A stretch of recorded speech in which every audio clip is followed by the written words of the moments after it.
I saw you, yeah. I'm just a poor wayfaring stranger. This is what I wanted. Are traveling through this world of woes, but there's no sickness, toil, or danger in that bright world to which I go. And then there's that African American thing. I'm going there to see my mother. I'm going there no more to roam. Today, that brilliant guy, I love that. What was his name? The guy interviewed me today, but he was asking me, you talk about transcendence. What do you want to transcend? So that song is about how my people have always, now maybe it's a bill of goods, had this notion that there's something past this. How quickly we'll take the time, We were doing Uncle Tom's, you know that story? We were doing Uncle Tom's Cabin? Yes. You know the one, right? At Spoleto. And the show was very well attended. We were in a 16th century chapel. Pardon? Spoleto, Italy, right? All the people. The restaurant, yeah. They were there with their furs and so on and so forth. Estella, my mother, was there with me. She was touring around doing that. So when I sing that song, I'm channeling Estella. But I do remember that night, she was not in great voice. She always dressed like she was going to church. And she came out on stage and she, here I am again, ladies and gentlemen. Lord, bless my son with whatever it is he thinks he's doing. And then she would go into it. Now, I remember that day I had been Interpol had come to our hotel because in that Wayfaring Stranger, there was an improvisational speech. And it could be anything I wanted it to be. Where is the Pope tonight? Tonight I am the Pope. Whoa. In Italy. And sure enough, the next day, the police come up there to fingerprint me because I had offended a head of state. It's Wayfaring Stranger. And where is the Pope tonight? So that is, and my mother was like this. When she finished her prayer, she began to do this thing, thank you, Jesus. Thank you, Jesus. Thank you, Jesus! And that tells that's what moved her off. And it was real. Her child had been, the police had been there. It was inchoate, but she was calling on God in front of all these people. Because there had been an offense against her boy, right? Is that art? What is that? Is that art? That is something that is more expensive than art, Anyways, thank you for opening that door. I was waiting for that for a long time. Thank you, Jesus! Hi, thank you for the introduction, because actually my question is about Uncle Tom's Cabin. Yes. So, when I was in art got school, Fela tonight, that you got Uncle Tom's period Cabin. where it's when I was exploring the world of stuff, and I remember that piece at Harborfront, actually. You remember what now? You performing at Harborfront, Uncle Tom's Cabin. Yes. And that's David Parsons too. I just loved his company then. So as I get older, you reflect on the times you've had in life and the things you've done and seen, experienced. And so when I heard you were coming, I thought, I've got to ask you.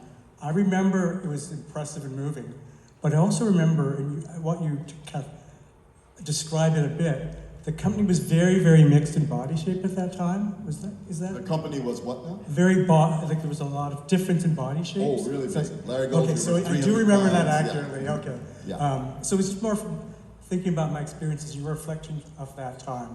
Very company, really powerful piece. So there's value in that because I remember decades later. And the rumor was that we were a cult. It's true. It's true that you had to have your head shaven and you had to take some sort of special, you had to do something special in honor of Bill to be a member of this cult. Well, I guess you might have to sometime. But thank you for that. Well, now we must be getting, is there anybody who's just dying to be heard by the gods? Yes. Okay, wait.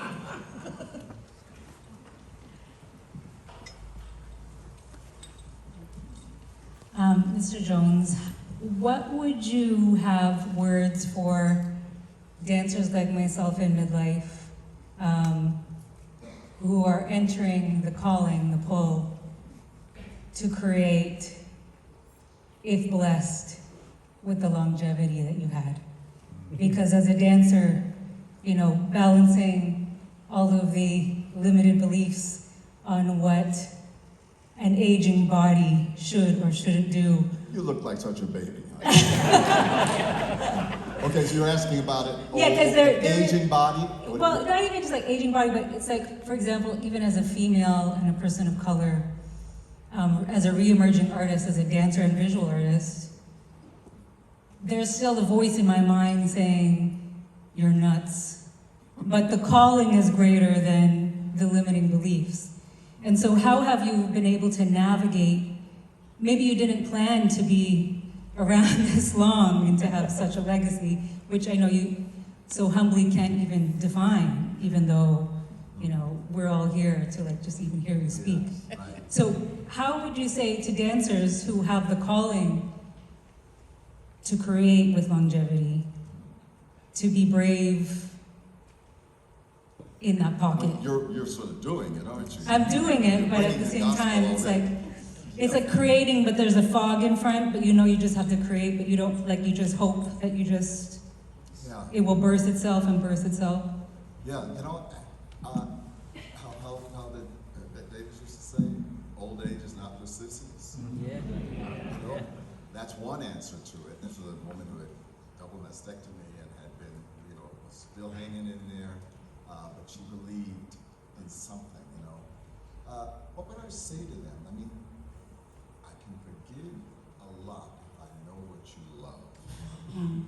Now, I think when we get old like that, you got to, all vanity and all has got to fall away. This is because I love this. Now, that's what I'm saying, which is so difficult for me to be saying in this august body, is that I'm not sure anymore. Do I believe that dance is the answer to my own existential questions? The world would be a better place if everyone knew how to bust a move. I don't know. I don't know about that. But I think you should.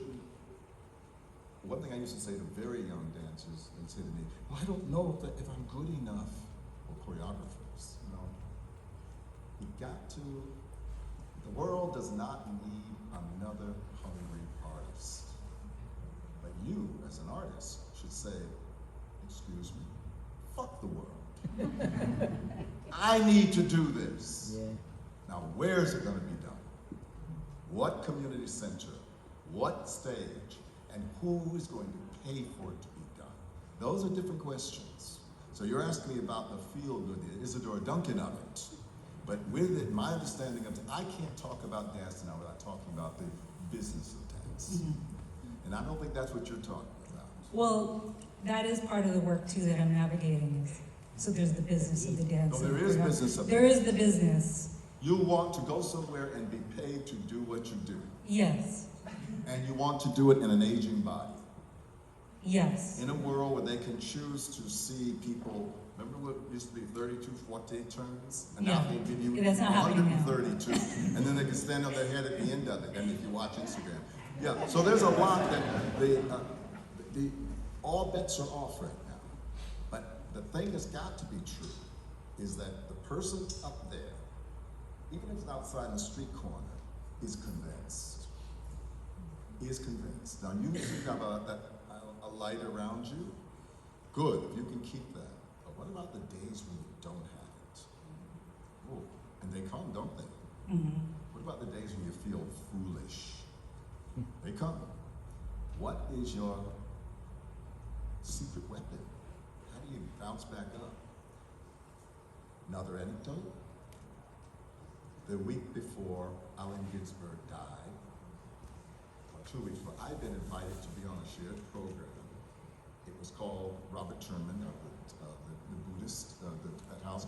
It's called the Art of Dying Conference, the Art of Dying. You should know, the Buddhists in the room know what that is. That every day should in some ways be practicing the last moment, the art of dying. But sure enough, it was the week before he went into decline and he was in the hospital. So I was there with Young Chen Lao. We worked, but Allen Ginsberg was not there. What did happen was, here I am talking like you and I are talking, and a woman stands up, and she is saying that what about those of us who cannot dance? I think she must have had a life-threatening illness. And I was like, I don't think it was snake oil, but I said, honey, come here, you know? And I said, you can do this. Even in this room, she said, I don't have the strength, you know? So you can raise your arms. And just a little encouragement, and suddenly she got light, you know? Now, that was a very indulged moment. But was that dancing? Is that what you're talking about? Because I think you're talking about professional performance. But she, in front of all those people, probably just out of chemotherapy, was able to raise her arms, and she claimed her dance. Now, that's not what you're asking me, but I think that is ground zero for what we're talking about. Mm-hmm. You know? Is that good enough? Yes, exceptional.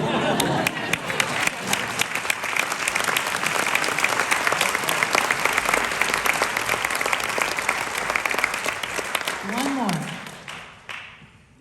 There's a lady Yeah, here, a right person here. here, sorry. Get into trouble doing that. Hi. One thing that has always struck me about both your work and Herring's work is how it really speaks to a profound joy in the face of profound sadness. And my question, I guess, is whether or not that was a motivator for you, and how do you find that? The joy, you mean? Yeah, the joy in as a motivator, as a driver of work, as a method of creation and process.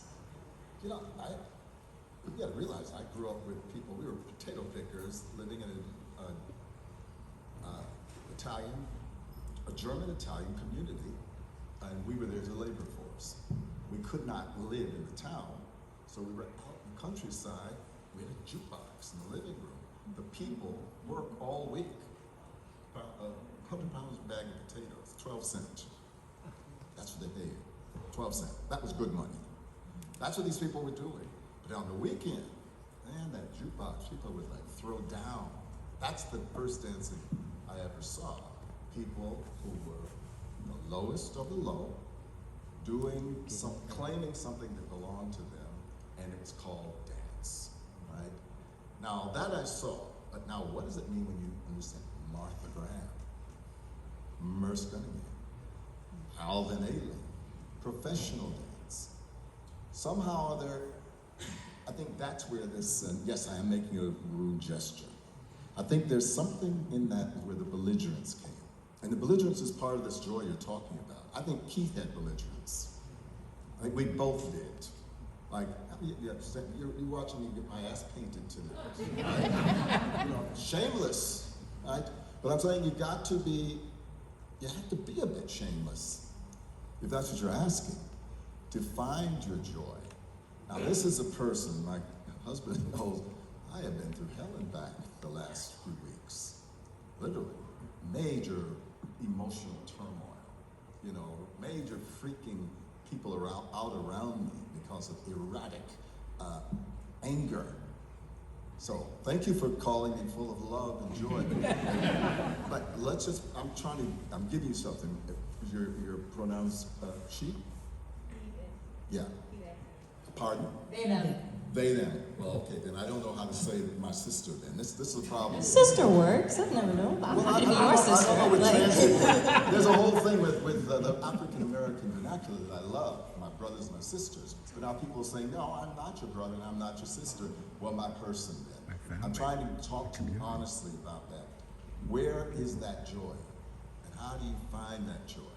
And do you have a practice that allows you to taste it at least once a day? And if you don't have it, get it. You're a performer? Yes. Yes, they say with some hesitation. High school student. High school student? Yes. Yeah, well then come here. Let's take notes.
I'm gonna go back there too. Sorry.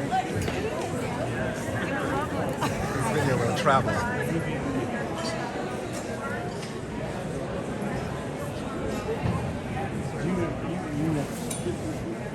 Sorry. I'm good. Hey. Me too. Again. The stairs you see just right there behind the Could you take a picture for me? Sure. Thank you. Thank you very much. I'm just going to say goodbye. Thanks again. Hey. And you came out. My daughter. You got her. You got them together. That's beautiful. I knew your mom when. So good to meet you. Yeah. Good luck with all you said about you got a hell of a set of parents, but you know that, right? Yes. Yeah. Thanks so much. I have too. That was brilliant. Thank you, sir. As a black gay man, you contextual. It's true, right? It's true. Nice to meet you.